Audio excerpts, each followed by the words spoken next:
Hello আসসালামু আলাইকুম everyone, this is me Ivy Meow. কি অবস্থা সবাই কেমন আছেন? আজকে আমি আমার ভাইয়ের বিয়ের শপিং ব্লগ নিয়ে চলে এসেছি। কোনো কিছু না ভেবে আমি চলে এসেছি মিরপুর বেনারসি পল্লীতে। আমরা সবাই জানি বেনারসি পল্লী বিয়ের মৌসুমের জন্য অনেক ফেমাস। আমরা বউকে নিয়ে গিয়ে তার পছন্দ মতো শাড়ি অ্যান্ড সালোয়ার কামিজ কিনে দিয়েছি। এই ব্লগটি দেখে আপনারা অনেক উপকৃত হবেন, কারণ আমি অনেক ভালো ভালো ইনফরমেশন এখানে দিয়েছি।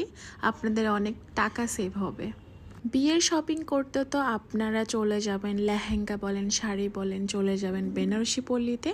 অ্যান্ড যখন গোল্ড কেনার পালা আসবে তখন আপনারা চলে আসবেন বিকজ শোরুম থেকে আপনি এখানে 7 থেকে 8,000 টাকা কমে পাচ্ছেন। অ্যান্ড এখানে আপনার হচ্ছে ভ্যাট ট্যাক্সটা অ্যাড হচ্ছে। আসলে এত কিছু না ক্লিপ নেওয়া পসিবল হচ্ছিল না, বিকজ অনেক কিছু রেসপন্সিবিলিটি আমার ছিল।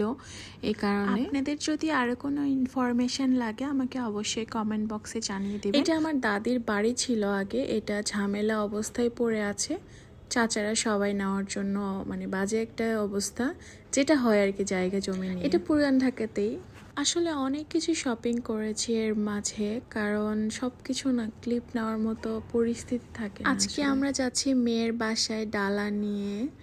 আমরা অনেক সুন্দর করে ডালাগুলো সাজিয়েছি, ফ্রুটসের ডালা। মেহেদির ডালায় ছিল মেয়ের অনেক জুয়েলারি অ্যান্ড অর্নামেন্টস, অনেক কিছুই, চুড়ি, চিরুনি, মেহেদি, এটা তো থাকবে মেহেদির। তারপর আমরা মেয়ের লাগেজ নিয়ে সবকিছু নিয়ে চলে গেলাম মেয়েদের বাসায় গিয়ে আমি আর কোনো ক্লিপ নিতে পারি নাই। বউয়ের বাসায় তো আমরা গিয়েছিলাম ডালা নিয়ে। আজকে আসতেছে আমাদের বাসায় বরের জন্য ডালা। এই জন্য বাসা থেকে সকাল থেকে প্রিপারেশন চলছে, আমিও একটু হেল্প করছি অ্যান্ড শিখে নিচ্ছি কিভাবে প্রপারলি কুক করতে হয় আর এতগুলো মানুষের জন্য কিভাবে কুক করা যায়। মেইন ডিশের মধ্যে ছিল পোলাও, রোস্ট, গরুর মাংস, চিকেন রেজালা, ডিমের কোরমা অ্যান্ড কাবাব।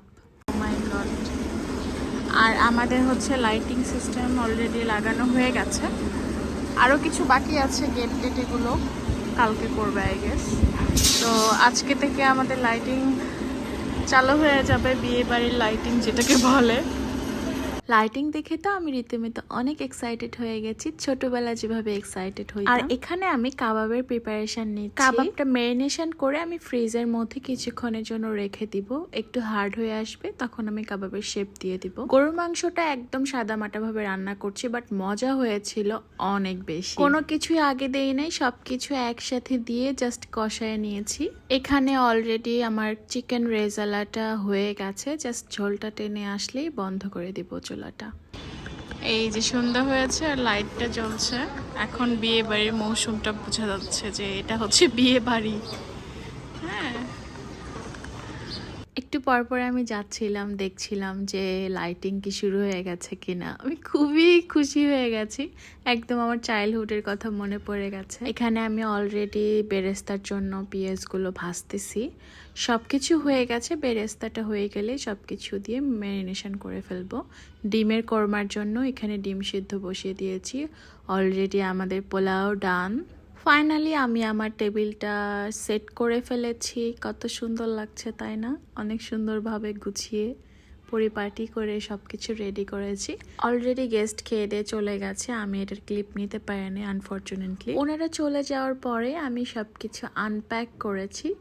আমি আর সহ্য করতে পারছিলাম না যে আসলে কি কি পাঠিয়েছে ওনাদের পক্ষ থেকে। খুব এক্সাইটমেন্ট, কারণ এটা হচ্ছে একটা সারপ্রাইজ। জামাইয়ের জন্য শেরওয়ানি, স্যুট সেট, 2টা শু, আর ছিল দাদির, মা, ভাইদের সবার জন্য গিফট ছিল, শাড়ি ছিল, অনেক কিছু। তারপরে আমরা চলে গেলাম যে বাইরে একটু দেখি লাইটিংটা কেমন হয়েছে। খুব বিজি ছিলাম, লাইটিংটা দেখতে পারি নাই। এখন এসে দেখি আসলে বিয়ে বাড়ি মনে হচ্ছে। ডায়মন্ডের নোজ পিন আজকে আবার এসেছি বউয়ের জন্য আংটি দেখার জন্য, সেদিন আংটি কিনে নিই। আল্লাহ হাফেজ টিল দ্য এন্ড গাইস।